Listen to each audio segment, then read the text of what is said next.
Het wie hoe het NL doet, de jaarlijkse vrijwilligersdag van het Oranje Fonds.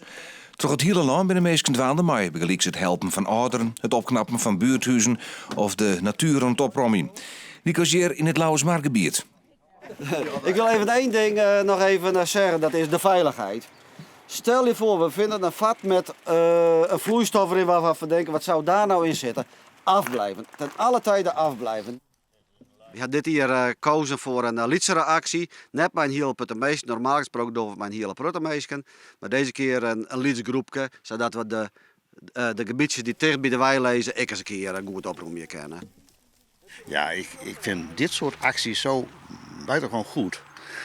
Bewustwording, ik hoop ook dat die beelden daar ook aan bijdragen. En dat mensen de natuur niet zo verwaarlozen op die manier. Ja.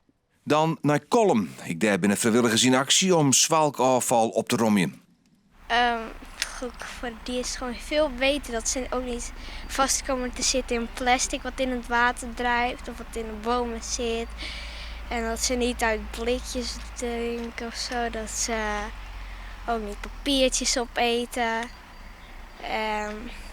Ik vind het ook gewoon heel stom als mensen gewoon troep in de natuur gooien.